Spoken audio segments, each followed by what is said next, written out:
They call it the Screaming Tunnel, and if you've ever walked through it at night, you'll know exactly why the legend has lasted more than 100 years. Imagine this, a narrow limestone tunnel buried deep in the woods near Niagara Falls. Dark and damp, the sound of water dripping from the walls echoing in the silence. Step inside, and you feel like the air gets heavier. It's not just an old tunnel. It's a place where tragedy supposedly carved itself into the stone. The story goes that a little girl was murdered, there burned alive. Some said her scream was so powerful, so full of pain and terror, that it never left. They say that if you strike a match at midnight, right in the center of the tunnel, you'll hear her voice rip through the silence, a blood-curdling scream that chills you to the bone. Now, stories like this don't just come out of nowhere. They live because people swear they've experienced them. Locals around Niagara Falls know the tale well, and for decades, people have gone to the tunnel daring each other to test the legend. Walk inside at night, and you feel the ground uneven beneath your feet, the stones slick from years of moisture. The tunnel itself is only about 50 meters long, but when you're in the middle of it, it feels endless, like the darkness stretches forever. Some say that's because the girl's spirit doesn't want you to leave, and when the match is struck, the light flickers, the shadows dance. And then snuffed out in an instant, you were left with only the echo of a scream that no one alive could have made. The stories about the girl vary. Some say she was the victim of a cruel father, set on fire in a rage. Others say she escaped a burning farmhouse and ran into the tunnel seeking safety, only to collapse and die inside. Another version claims a man dragged her there and ended her life in a fit of violence. No matter which story people tell, the theme is always the same: a violent, unfair death that trapped her soul in that suffocating passage. The tunnel, which once served as nothing more than a drainage passage under a railway line, became something else entirely. It became her tomb, and her scream became eternal. Think about the match ritual for a second. It's simple, but it's terrifying because it doesn't take much. No equipment, no elaborate setup, just you, the tunnel, and a single match. People who've tried it describe a sudden rush of cold air, like the whole place inhales when the flame sparks. The light barely lasts before it dies, not like a normal breeze would blow it out, but as if something unseen snuffed it out on purpose. And then it comes the scream. Not faint, not distant, but sharp and piercing, bouncing off the stone walls so that you can't tell where it's coming from.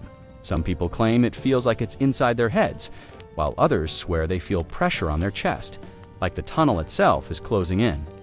Imagine standing there in pitch-black silence and suddenly hearing the sound of a girl's final moments crashing against the stone. It's no wonder people run out shaking. Skeptics will tell you it's just an echo, a trick of sound in a confined space. Limestone tunnels can play tricks with acoustics, bouncing noises in strange ways. If a car passes on the nearby road, the sound can warp and seem unearthly. The sudden gusts of air could easily extinguish a match, especially in a damp underground space. But here's the thing: too many people have had the same experience. They don't just hear any noise. They hear a scream, and it's always described the same way: sharp, chilling, and unmistakably human.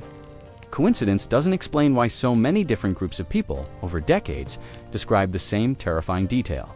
And here, as another layer, the tunnel isn't far from one of the most visited places in North America.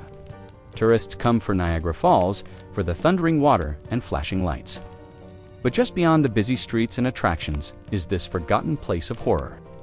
It's a strange contrast: the joy and spectacle of the falls versus the suffocating dread of the screaming tunnel.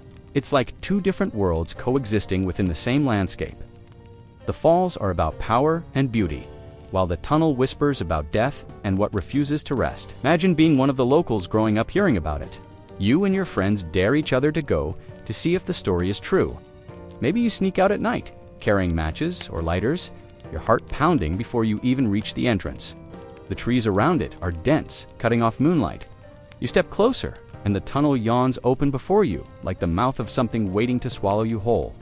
Inside, your footsteps echo too loud, too sharp, like someone or something is walking just behind you. By the time you reach the center, the silence is unbearable. You strike the match, your hand shaking, the flame casting long shadows against the walls. For a second, it feels almost safe until the flame flickers and dies, and the scream comes rushing at you, ripping through your nerves. You run, desperate to get out, never daring to look back. That's the memory people say sticks with them for life. The screaming tunnel isn't famous in a way haunted castles or old asylums are. It doesn't have polished tours or flashing signs. It's just there, quiet, forgotten, a relic of old stone. But that's what makes it even scarier. It feels raw, untouched, and all the more real. And for those who go there, the question is always the same. Is it just an echo of sound? Or is it the real echo of a scream from a girl who never found peace? And that's where this story begins. We'll go deeper into the history, the folklore, and the chilling experiences of those who dared to enter the screaming tunnel. But before we get lost in the darkness together, make sure to like, comment, and subscribe to Belmoze because trust me, you're going to want to hear the rest of this terrifying tale. Halloween has a way of daring people to do things they normally wouldn't. On that particular night, 5 friends found themselves standing at the entrance of the screaming tunnel, hearts pounding with a mix of nerves and adrenaline. The leaves crunched under their shoes, the air was sharp with autumn cold, and the darkness seemed thicker than usual. Sarah, the skeptic, was already rolling her eyes.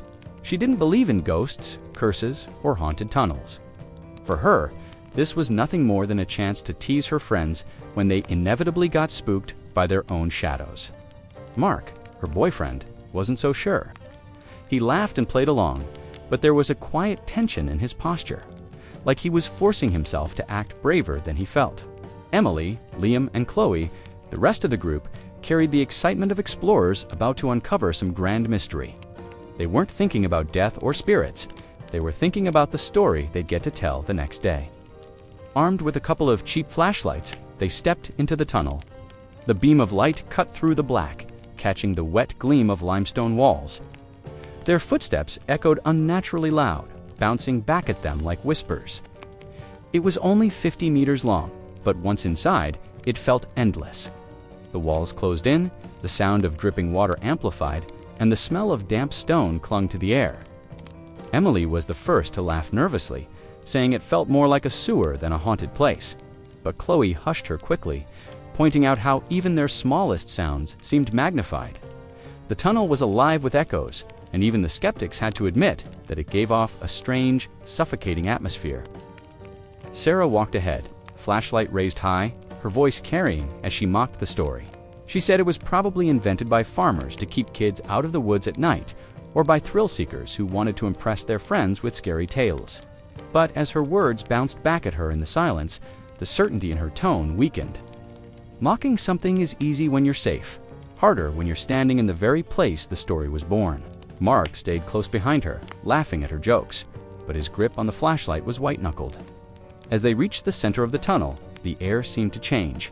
It grew colder, sharper, like walking into a space that didn't belong to the same world they left behind outside. The flashlights flickered as the batteries strained, throwing uneven shadows across the stone. Liam stopped walking and told them all to stay quiet for a moment. They stood there, 5 teenagers in total silence, surrounded by dripping water and the smell of earth. It wasn't long before someone whispered that it felt like being watched. Chloe's voice cracked when she asked if anyone else heard breathing. Sarah snapped that it was just the acoustics, that tunnels play tricks on your ears. But even she couldn't deny the strange pressure that seemed to push in on all sides. Emily, who had been the most nervous from the start, pulled a matchbox out of her pocket.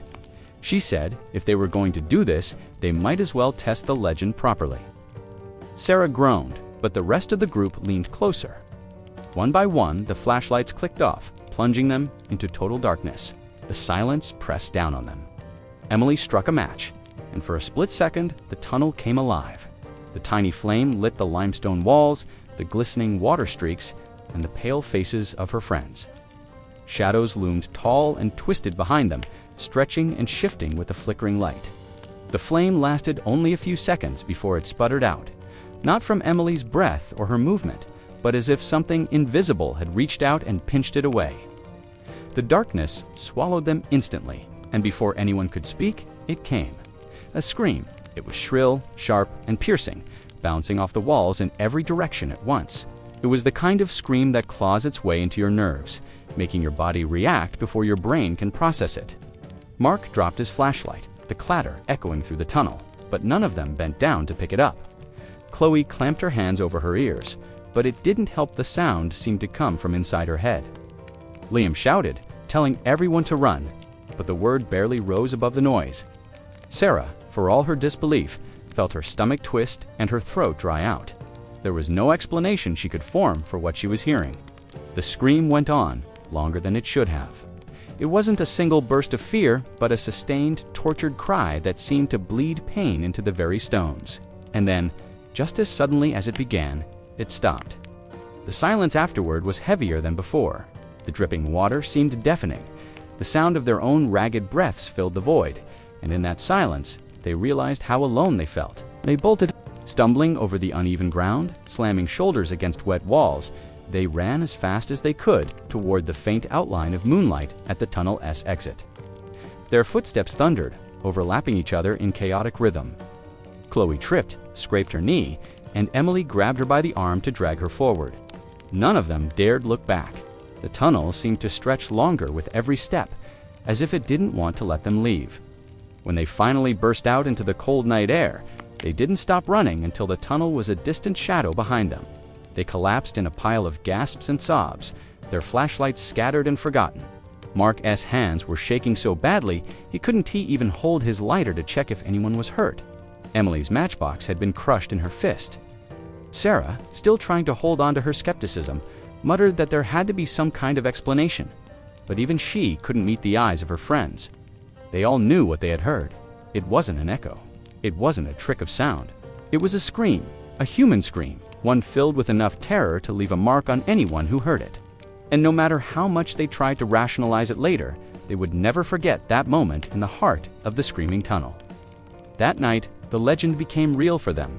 They went in as thrill seekers, looking for a story to laugh about. They came out pale, shaken, and forever changed by the sound of something no living person could make. For the 5 of them, Halloween would never just be about costumes or candy again. It would always be the night they heard the echo of a girl's last moments, trapped forever in stone. The deeper they moved into the tunnel, the more it seemed as though the world outside no longer existed. The night had been cool, but still comfortable under the autumn sky. Yet inside, the air pressed against them with a damp chill that made their skin crawl. The flashlights cast trembling beams ahead, but the darkness swallowed them almost as fast as they appeared, as though the tunnel itself didn't want to be seen. The echoes of their footsteps grew sharper, louder, bouncing around the limestone walls until it felt like dozens of feet were walking alongside them. Chloe was the first to speak up, though her voice cracked when she did. She whispered that something brushed against her arm, like a hand grazing her in the dark. Mark, always trying to play the role of the brave one, laughed it off, saying it was just her imagination. But Chloe didn't laugh. Her body was stiff, her eyes wide, and when she stepped closer to Emily, it was clear she wasn't pretending. Sarah immediately jumped in with sarcasm, insisting that the only thing touching Chloe was the damp air. But her words rang hollow, and even she didn't sound convinced. The group tried to laugh, to make small jokes to ease the tension. But the sound of their voices didn't fill the tunnel. It felt smothered, cut off before it could echo back. The silence between their nervous words weighed heavier, and slowly their laughter died out, replaced by uneven breathing and the rhythmic drip of unseen water. Every sound seemed amplified, every step dragging into eternity. Emily's flashlight flickered, and for the briefest moment, the beam faltered enough that the walls seemed to shift. She gasped and nearly dropped it, insisting she saw a shadow dart across the stones. Liam, trying to steady her nerves, waved his hand in front of her light and joked that she probably saw him, but when Emily shot him a glare, her pale face showed she wasn't buying it. She swore it wasn't from their group, had moved too quickly, darting from wall to wall, as if something lurked just beyond the circle of light. Sarah scoffed again, yet she stayed closer to Mark now, her hand brushing against his jacket. For someone who had entered the tunnel so confident, her bravado was beginning to waver.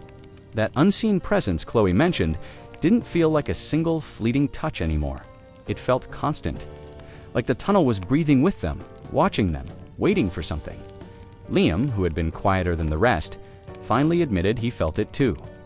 He said the air seemed heavier behind them, as if something invisible trailed their steps. Every time they stopped walking, he could swear he still heard the soft scrape of feet just out of sync with theirs. No one laughed at him. No one even tried. They all froze for a moment, turning their flashlights back the way they came. The tunnel behind them looked the same, damp, narrow, fading into black. There was no comfort in that sight. If anything, staring into the void only deepened the dread. Mark urged them to keep moving, his voice low, not in command, but in desperation. He wanted out, though he tried not to show it. Sarah pressed him, teasing that the great fearless Mark was nervous, but her tone lacked the bite it usually carried. The joke was thin, a flimsy attempt to convince herself that they were still in control. But the silence that followed told a different story. The group trudged forward, their footsteps dragging more than before.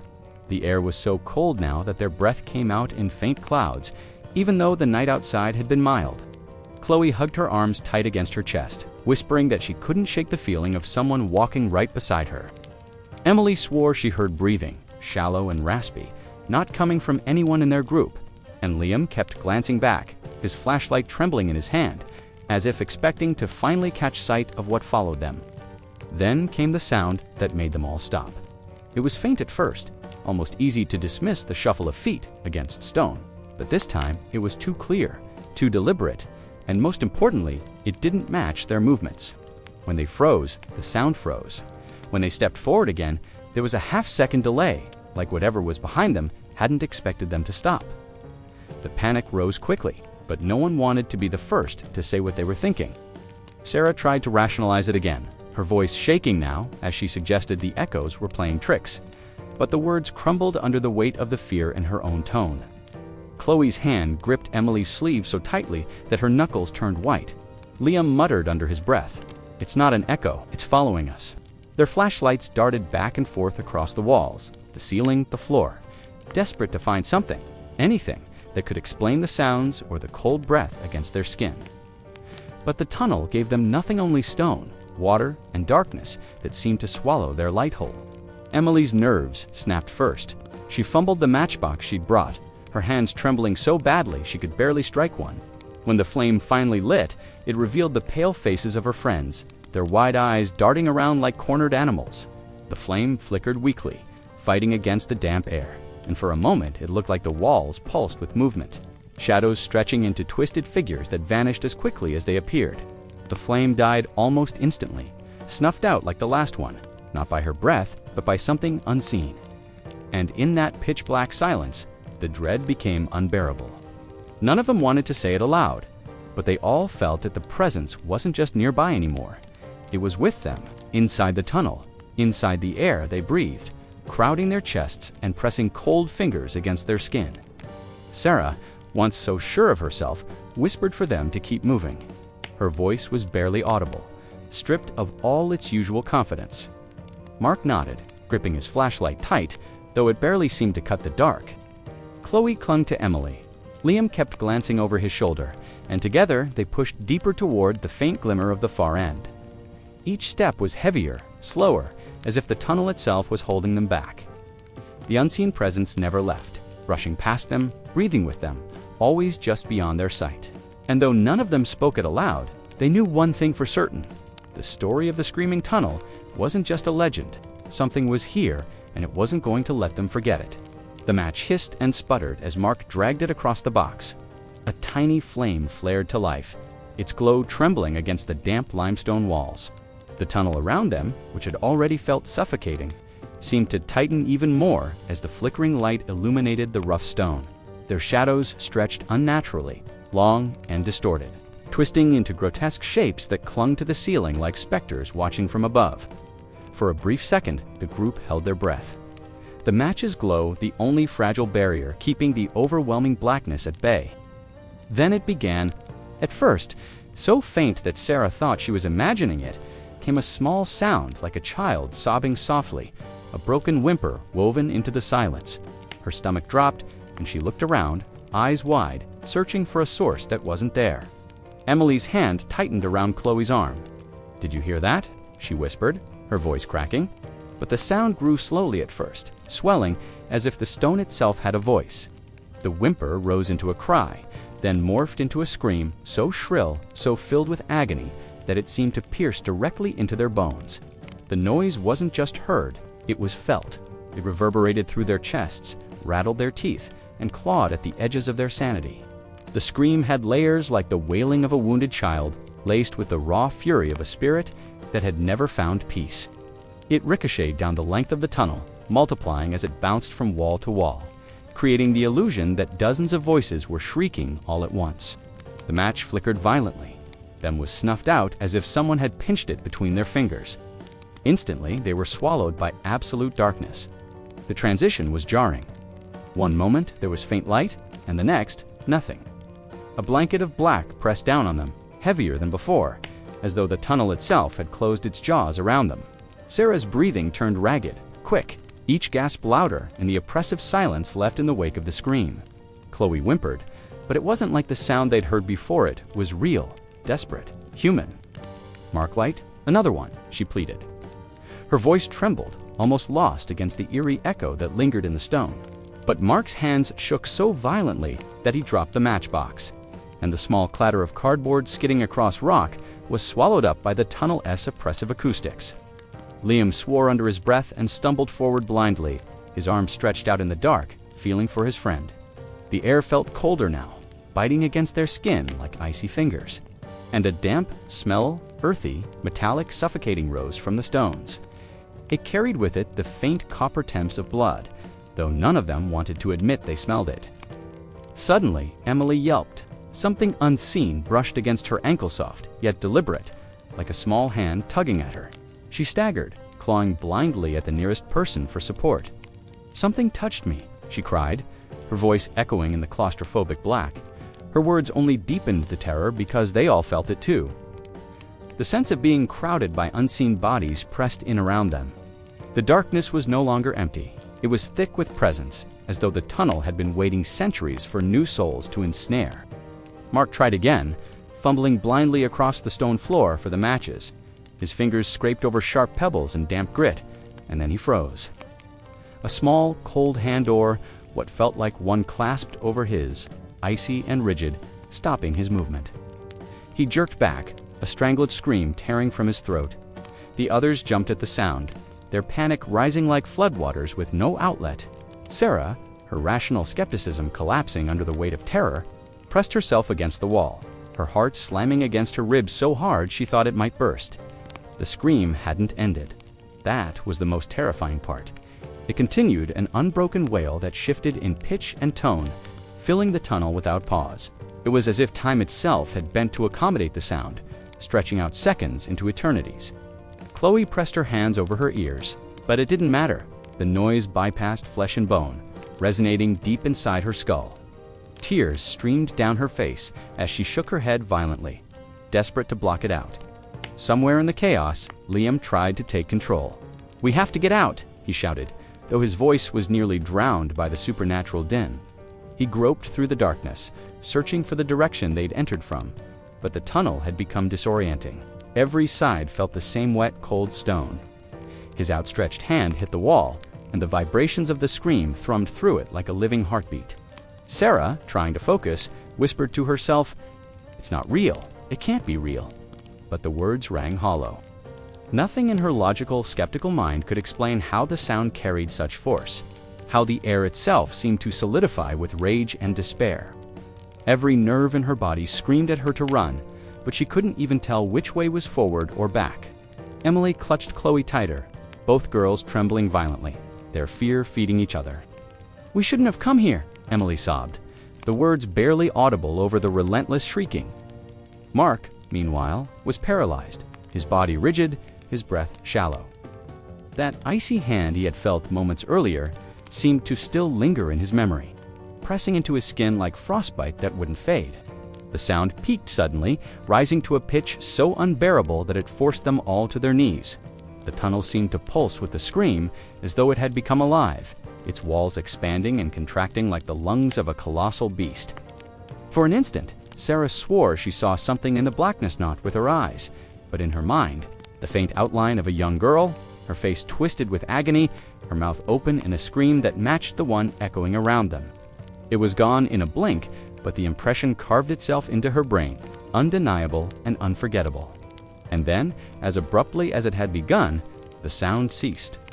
Silence, heavy and crushing, filled the void. The group froze, their ears ringing, their hearts pounding. No one dared to breathe. The absence of the scream was somehow worse than its presence, because now they were left waiting, expecting it to return at any second.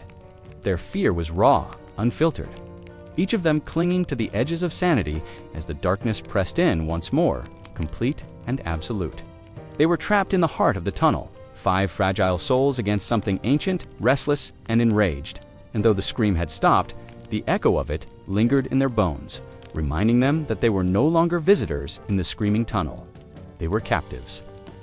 Their breaths came in ragged bursts as the silence pressed in around them, heavy and absolute. For a moment, no one moved. They crouched in the darkness, every nerve pulled taut, their ears still ringing from the scream that had seemed to tear the very tunnel apart. Sarah's nails dug into the damp stone at her back, her body trembling, her chest burning with the effort of forcing herself to stay calm. Somewhere beside her, Emily whimpered, muffled by Chloe's arms. Mark was still kneeling, frozen like a statue, his hands splayed against the floor as though afraid that if he moved, whatever had touched him would return. Then, without warning, a faint sound echoed behind them. It was not the scream, not this time. It was softer, but no less terrifying, the distinct shuffle of small footsteps moving across the stone. The noise was deliberate, steady, and worst of all, coming closer. "Run," Liam whispered, his voice barely audible, yet filled with an urgency that snapped the group out of their paralysis. They scrambled to their feet, the sudden movement breaking the suffocating stillness, and surged forward into the black. Their flashlights, which had hung uselessly at their sides during the chaos, were now switched on with frantic hands. Beams of light cut wildly through the tunnel, bouncing against the stone walls, creating dizzying shadows that seemed to chase them. The scream had ended, but the sense of being pursued had not. Sarah could feel it at her back, as though unseen fingers stretched toward her, desperate to drag her down. Every step echoed in the confined space, blending with the phantom footsteps that followed. The air was colder than before, thick and damp, clinging to their lungs with every gasp. Emily stumbled, her flashlight clattering to the ground. But Chloe yanked her upright, dragging her forward without looking back. None of them dared to stop. Mark was the one who kept glancing over his shoulder, his fear forcing him to check, even though he knew he shouldn't. Each time he looked, he thought he saw something, a flicker of pale movement just outside the reach of their lights. A shape small, childlike, darting at the edge of vision. His chest tightened with every glimpse. And his pace quickened until he was nearly pushing the others in his desperation to escape. The tunnel seemed endless now, stretching far longer than it had when they'd entered. The walls felt like they were closing in, the ceiling pressing lower, the damp air growing heavier. Their lights illuminated only fragments, the glint of wet stone, the spray of graffiti smeared across the wall, the jagged edges where rock had crumbled. Every corner of their vision was alive with shadows that seemed to move on their own. Sarah's lungs burned as though she'd been running for hours. Her legs ached, her heartbeat a constant drumbeat in her ears. "The entrance, where is it?" she gasped. The words came out broken, desperate. No one answered. They were all thinking the same thing, that maybe the tunnel had trapped them, that they would keep running forever, circling back into the same oppressive darkness. And then, suddenly, a sliver of pale light appeared ahead. At first, it was faint, like a trick of the mind, but with every frantic step, it grew brighter. The moonlight spilled in through the opening like salvation. Liam shouted a guttural cry of relief and pushed himself harder, his voice giving the others strength. They burst toward it, their flashlights bobbing and jerking, beams cutting through the growing haze of mist that seemed to seep from the tunnel walls. The footsteps behind them grew louder, faster. This time there was no doubt they were being chased. The air vibrated again, as though the scream was about to return, building like a storm ready to break. Just as Sarah thought she could no longer breathe, no longer force her body another step, she was shoved forward by Mark's shoulder. And together they burst through the mouth of the tunnel into the night air. The sudden openness was overwhelming. They stumbled into the woods, their flashlights casting frantic beams across the trees. The cool night wrapped around them, crisp and sharp, compared to the suffocating damp they had left behind. They gasped for air, their lungs heaving, their hearts still racing in their chests. Chloe collapsed onto the grass, clutching Emily as the two of them sobbed uncontrollably. Liam doubled over, hands on his knees, his face pale and drenched in sweat. Mark stood rigid, staring back at the tunnel's entrance. The opening gaped like a mouth, black and silent. The mist clung to it, curling outward as if reluctant to release them. He expected to see something standing there, some figure of the girl whose scream had shattered them, but there was only darkness. That somehow unsettled him more. Sarah slowly turned to face it too, her breath still uneven, her entire body trembling. Only minutes before, she had laughed at the stories, scoffed at the idea of restless spirits. But what she had felt in that tunnel was not imagination. It had clawed at her, filled her chest with dread, touched the edges of her mind with a terror she couldn't rationalize. The skeptic was gone. What remained was someone who understood why the legend had endured, why people spoke of the screaming tunnel in hushed tones. The silence stretched on, broken only by the rustling of the trees and the uneven sobs of her friends. None of them spoke, as if words might invite the sound back, might reignite the scream that still seemed to echo faintly in their bones. The night should have felt safe, but it didn't. The tunnel loomed behind them, its presence heavy, its memory seared into their minds. Sarah wiped at her face, though she hadn't realized she'd been crying. She met Mark's eyes, and for once, there was no smugness in his expression, no bravado. He looked hollow, shaken, like a man who had glimpsed something he could never forget. Chloe clung to Emily like she would never let go. Liam stared into the trees as though expecting the darkness to spit the nightmare back at them at any second. They were out. Yes, they had escaped the tunnel. But in another way, they hadn't left it at all. The sound of that scream, raw and endless, lived inside them now, impossible to silence. Sarah felt it most of all, the haunting realization that the story wasn't just a story, that the tunnel wasn't just stone and shadow. It was alive, filled with something restless and broken, something that demanded to be remembered. No one suggested going back. No one suggested proving themselves brave again. They didn't even speak of it as they finally gathered themselves and staggered toward the road, flashlights still shaking in their hands. But each of them knew, without saying it, that they had left part of themselves in that tunnel. And each of them knew, with a certainty that chilled their blood, that some screams never die. They echo forever, waiting for the next foolish soul to light a match in the dark. And that's where this story ends. Make sure to like, comment, and subscribe to Belmoze. Because trust me, you're going to want to hear more tales like this.